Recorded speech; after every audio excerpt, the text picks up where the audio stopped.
Good afternoon. I'm Siriothrax from Steel Jaguar Gaming, and today I'll be casting a match between the EU division of my very own SJR and Bravo Whiskey Charlie. This match is for RHoD or Die, it's a best of 5 series, and this is the third drop, with SJR leading 2-0. The drop weight is 780 tons, which is the second heaviest drop in the RHoD rotation. I apologize in advance for the poor video quality, but a better recording wasn't available. Let's go ahead and get this started. The video is starting about 20 seconds into the match, and SJR has brought 6 Highlander 733Cs, armed with 2 PPCs and 2 UAC-5s, 2 Centurion As with 2 medium lasers and 3 Artemis SRM-6s, and 4 Jenner Fs with 6 medium lasers and 150 km per hour, which enables them to do scouting and very powerful harass tactics. What we're seeing is the majority of SJR's lights going up on the crystals in the middle, which gives them a commanding view across into the enemy's main crystal formation and down the right side. To compensate for that lack of vision on the left, they've sent one scout out to the wide left to try and get view into the enemy spawn.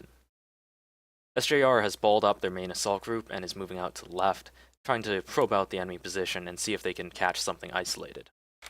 With that, let's go to the SJR comms and see how this match unfolds. Lights got eyes on the heavy groups. Yeah, you need to stay scouting for now. Yeah, we got him. The spider's breaking off. Keep moving up, guys. He's below us right now. Stay if we want to break it, get the spider, we're gonna do it now. He's just below us. Okay, now he's seen us. Backing up. You can move across here, guys. Which spider? His legs. So the SJR and BWC lights are tangling a bit, but there isn't any sort of decisive engagement. It's just harassing from about 300 or 400 meters range. Let him go. Opportunity to get in our face. Get back on top of the spire real quick. We need to get eyes on that ramming. At 20. Okay. Fuel at 0%. New target acquired. You might need to support us at some point, lights. So Just give the word. I'm not seeing anything.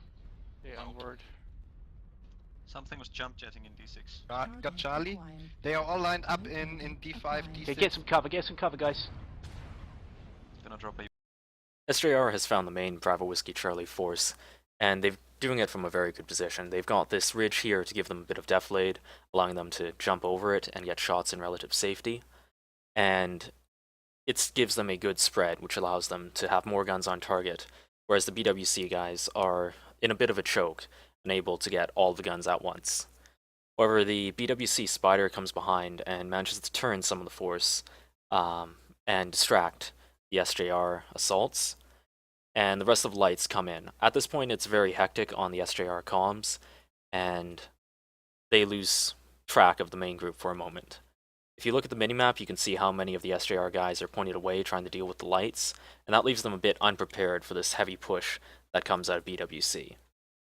However, when it's recognized, the drop caller, Harry, who we're spectating in the Highlander, starts calling for everybody to reorient on this push.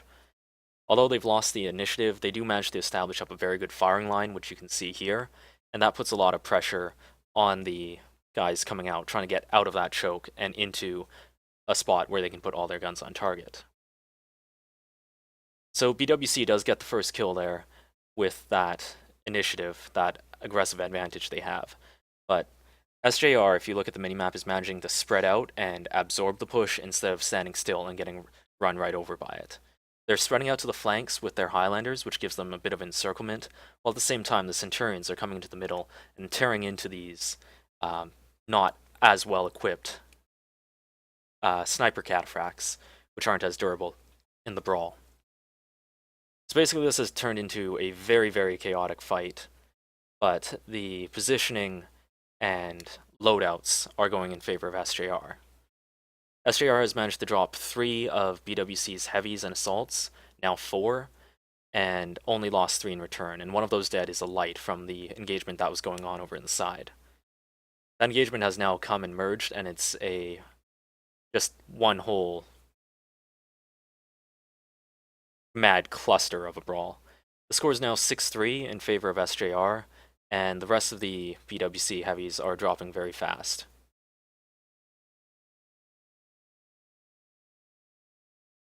However, that doesn't mean BWC is out of this fight.